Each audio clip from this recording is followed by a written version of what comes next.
All right, so my name's Sierra Nickel. I am currently an undergraduate student here studying geography in urban planning.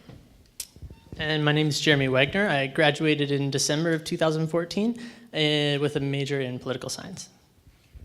And my name is Josh Rempel, and I'm in geography, specializing in environmental science. And there was another member of our team, Marie Verbankov. She is a criminology major, and unfortunately, she couldn't be here tonight. All right, so we just got back from a 3-month internship in Eastern Africa. We were stationed in Dar es Salaam, and we were doing a food security project looking at supermarket procurement systems within Dar es Salaam and kind of where they were getting their food from and the food systems that they used to procure their food from. Okay, so before we get into the details of our research, I'll just give you some background information around supermarkets and the role that they're currently playing within developing contexts. So supermarkets used to only be found in developed countries, but that's no longer the case anymore. We're seeing supermarkets proliferate all over the global south, albeit at differing rates across regions. That rate is dependent on a plurality of factors, and this is by no means an exhaustive list, but globalization, neoliberalism, and the process of urbanization are major contributing factors. So we saw supermarkets emerge in East Africa in the early 1990s, and shortly thereafter, in the mid to late 1990s, they came to Tanzania. Free trade had a major role in this happening. It created opportunities for foreign direct investment. So the presence of supermarkets in a food system is considered to be an indication of a formalizing food system. And formalizing, developing, those seem like good words, but it's actually being met with fervent opposition all over the continent of Africa. For example, in Lagos, Nigeria, there were citizens in the city that were threatening to burn down the South African-owned ShopRite because of the effects that it was having on the local food supply chain system. In Uganda, the government was asking rural smallholder farmers to actively seek government subsidies for what they were calling an invading supermarket supply chain. In Tanzania, more specific to our research, the government publicly shamed, again, South African-owned ShopRite for, one, the wages that they were paying their Tanzanian employees, and two, the fact that they tend to procure 80% of their food products from foreign sources. So with all of this opposition to modern food retailing within Tanzania specifically and Dar es Salaam, it kind of begs the questions, well, what are the advantages of supermarkets within developing contexts? And more importantly, what are the disadvantages? So we developed a methodology to examine this question. So for our methodology, what we actually did, we broke our project into 3 different phases and 3 different surveys. So phase 1 and survey 1 was an observational market survey. So we created surveys to be filled out by us in each supermarket, looking at information on the supermarket, including infrastructure, staple food prices, packaging, and quality of food. And we also took GPS coordinates for each one to mark where each supermarket was. The second phase and second survey was a formal interview survey. This is where we got the bulk of our information. So for this one, it was completed by us with the help of a supermarket manager or a high-ranking employee. And for this one, we looked at source of cultivation for food, annual cycles of food accessibility, and modes of transportation for that food. And we also looked at the source of cultivation for the supermarkets and supermarket logistics. And the third phase was our study surveys, or our individual case studies, where we actually interviewed local Tanzanians of different socioeconomic classes to get information on where they were shopping, how they were shopping, and their modes of transportation for that. So after all 3 phases, we condensed our data. We had about 80 pages of surveys that we had to condense, so that was tough. And then for our limitations through our study, there's a language barrier between us and some of the supermarket employees. Most of them spoke English, but a lot of them didn't speak great English. And we also had to use a translator for some of our individual case studies. Our second limitation was sample size. Since we were only there for 3 months, we could only do so much. So our sample size for the individual case studies was low. And then our third and final limitation was that for the managers, some of them could have said politically correct things to protect their own interests. Like Jeremy said, there was some confrontation between the government and the supermarkets, so they could have given political politically correct information to protect their own interests. So we broke our report into 5 main themes. I'm not going to go through them here, but we're going to go through each of them individually. Okay, so market demographics and supermarket location strategy. So looking at where the supermarkets were located, it was obvious that they were situated themselves within high-income neighborhoods. So what was also obvious was the high-income neighborhoods were also mostly made up of non-Tanzanians. So Tanzania hosts a large expatriate population in both the peninsula, which is the yellow marked area, and then Mbezi Beach, which is also marked in pink. So 4 out of 8 of the supermarket interviewees identified their main customer demographic as high income or expatriate, and then 2 interviewees identified expatriates as a significant demographic. So in the literature, like Jeremy was saying, it said that food procurement was only meant to help the high income Tanzanians, and they were the only ones using the supermarket. But from our research, we actually saw a little bit of a different trend. 4 out of 8 of the supermarket interviewees identified that the middle class was the majority of their shoppers, and 2 out of 8 of them identified the middle class as the supermarket's main demographic. So with the increase in middle class shoppers, some supermarkets in Dar es Salaam are actually attempting to appeal to this new group of supermarket shoppers. This was most apparent at Nakumatt and Game, which are the pink and purple dots. They're both located in Milimani City Mall. And Nakumatt identified their main demographic of shoppers as middle class. And then the manager at Game stated that the middle class has the most buying power currently in Tanzania. So given that Tanzanians make up the vast majority of the middle class, some supermarkets are now catering to Tanzanian food standards. So despite an increase in middle class shoppers, there still remain barriers limiting the lower socioeconomic communities to shopping at supermarkets. And this was evident in our surveys, as none of the supermarkets identified low socioeconomic class people shopping at their supermarkets. The next point we looked at was transportation infrastructure. So the need for developed and paved roads, as well as properly maintained roads. So the first portion of this, we looked at interregional roads, and currently 82% of roads in Tanzania are unpaved. So you can just imagine transferring all the produce from inland to the port city of Dar es Salaam. You have a bumpy ride going. So the lack of these roads and these properly maintained roads cause issues for the transportation of produce. Also looking at regional roads, the traffic congestion within Dar es Salaam was mentioned by a few supermarkets as they have to schedule their deliveries at early morning hours to beat the rush of inner city traffic, as well as a lot of supermarket consumers were unable to actually drive and get to the supermarkets because of the traffic congestion. Another portion of this topic, we looked at refrigeration versus non-refrigerated transport trucks and the freshness quality of the produce, whether it's coming from a refrigerated or a non-refrigerated vehicle.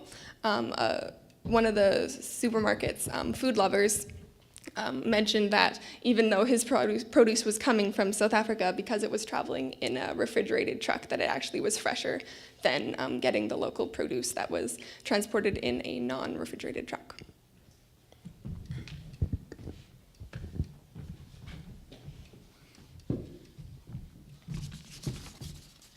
So formal and informal sourcing strategies. Domestically sourced products in Dar es Salaam supermarkets tend to pass through a long and inefficient line of stakeholders between the farm gate and the supermarket shelf. And at each stage of this procurement process, there are development-related constraints, which leave domestic procurement working within an informal setting. So food quality, as Sierra mentioned, quantity, transport vehicles, and road infrastructure, indirect lines of procurement, inadequate market information, and a weak legal framework to enforce contracts are all factors deterring supermarkets from procuring from domestic sources. While 5 out of 8 of our supermarkets argued that procuring domestically was cheaper for them, they still prefer to procure from foreign sources or import their food, mainly to maintain the standards that their customers are demanding. So importing food is more expensive for them for two reasons that we identified throughout our interviews. One, well, of course, there's transportation costs associated with shipping food from South Africa to Dar es Salaam. Managers also noted the resources needed to keep up on the extensive amount of paperwork associated with shipping food across the border. They prefer to do this anyways because for many, their already established food procurement systems within their home countries will ensure them the quality of food products that they need and the consistency that they need it in to keep their customers coming back. So to give a bit of a quick case study here, Food Lovers Market used both formal and informal procurement practices. So it's a South African-owned company, so many of its products were coming from South Africa, but it also had informal connections to procure seafood and fish, for example, from the Kivukoni fish market. So he used a man who he paid in cash who was driving a motorcycle to go to the Kivukoni fish market every morning and pick up what he needed and deliver it back. This would be considered pretty informal based on Canadian standards, I would say. So because we saw both informal and formal sourcing strategies, we can say that the food procurement system in Dar es Salaam is a hybridized landscape.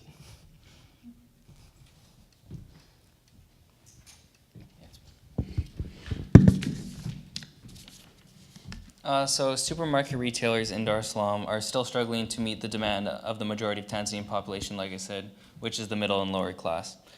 So most supermarkets are not even attempting to meet local Tanzanians' demands as they're catering to the upper class expatriate community or upper class Tanzanians. So like I said before, there are still barriers for low socioeconomic class people to have access to supermarkets. But for supermarkets to capitalize on this growing local middle class, consumers they need to recognize the barrier of cultural resistance to supermarkets. Local consumers have differing food consumption habits and standards compared to expatriates or upper class. So of the 9 supermarkets observed, Tanzanian-owned Mbezi Beach or Mbezi Fresh supermarket was the only supermarket to stock sorghum, which is considered a traditional Tanzanian staple. An example of supermarkets catering to Tanzanian people is Games Manager was sourcing domestically grown oranges, which he said were not up to standards in his own home country of South Africa, but they were procuring them locally because there was nothing wrong with the oranges, they just didn't look as good, but they were still being sold. He also said that they were stocking uncurated and bloody meat because it was culturally seen as being fresher and of better quality than meat that was curated. So this is not the case in many formalized food retail systems, but in Tanzania, culture may be shaping new norms for what is stocked on supermarket shelves. Another example of cultural resistance in Tanzania is Game Supermarket, which was recently bought by multinational retail corporation Walmart, which is based in the United States. And then they're not changed their names to Walmart because they tried to change it in other countries, but it was met with vandalism and people not coming out because it was associated with the United States. So they're still waiting and not sure if they're going to change the name to Walmart or keep it as Game.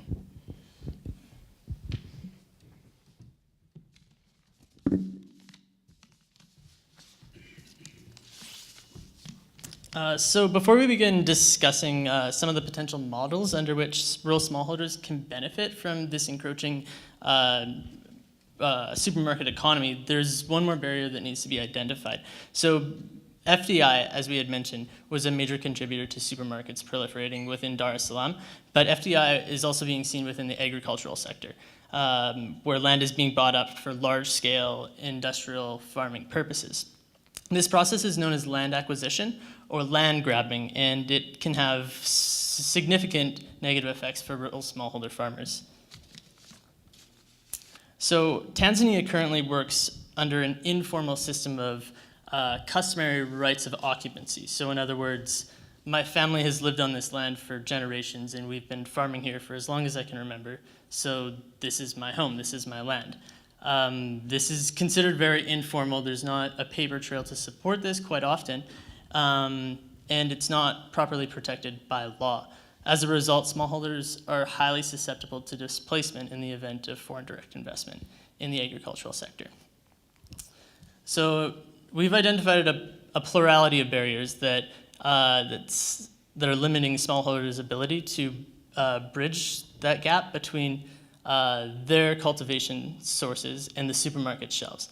It's easy to focus on this case study here and just focus on the doom and gloom of it without opening up discussion regarding what's next. What can we do? And more importantly, what can these communities do with their own agency for themselves? This is the difficult part, and it requires collaborative efforts, capacity building, and a great deal of creativity as well.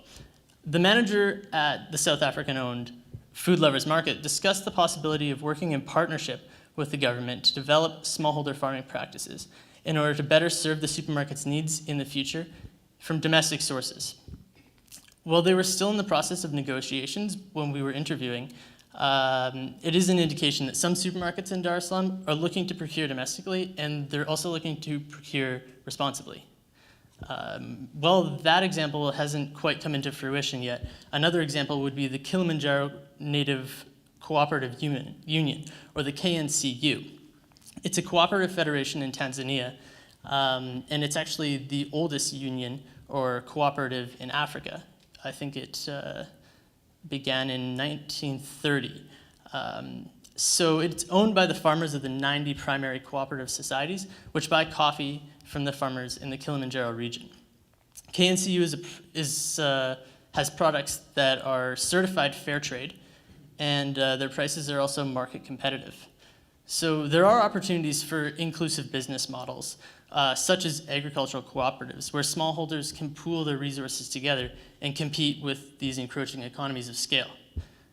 Processes of unionizing could ensure that rural farming communities and their interests as stakeholders can be heard.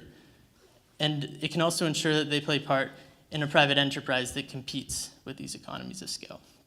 So these challenges are enormous, but we do think that there are ways that we can mitigate these risks.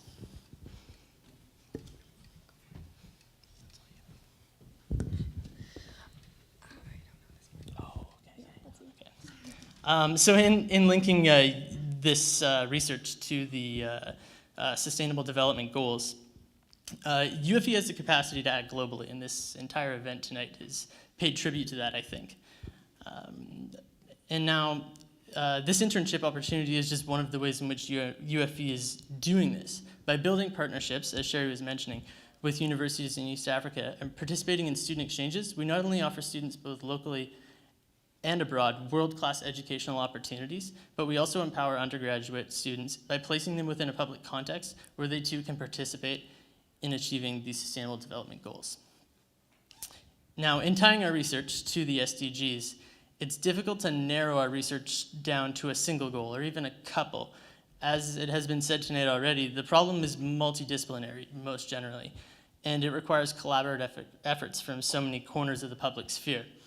It surely falls under goal number 2, zero hunger, as well as goal number 12, responsible consumption and production. But the issue is multifaceted and includes so many different stakeholders. So goal 17 is vital to the success of building sustainable food systems within the region. The internship plays an active role in goal 17 through the creation of international partnerships between universities, promoting knowledge sharing and around sustainable food systems, and by facilitating these undergraduate research opportunities. All right, so in conclusion, we just want to thank a couple people that made our internship possible. So we first would like to thank the Canadian Queen Elizabeth II Diamond Jubilee Scholarship. We were fully funded for our internship for the 3 months, so thank you to that. And in no particular order, Dr. Kambe and Dr. Kabasa of Artthi University, they were our partners in Dar es Salaam and supported us throughout. Dr. Alex Awadi, Shaliza Baji, and Stefan Otieno of Aga Khan University in Nairobi, and the University of the Fraser Valley for facilitating this. And finally to Sherry Enns for the consistent insight and always just encouraging us and for making this project possible. We're so grateful for this amazing experience, and it couldn't have been possible without Sherry and without all of these supporters. So thank you.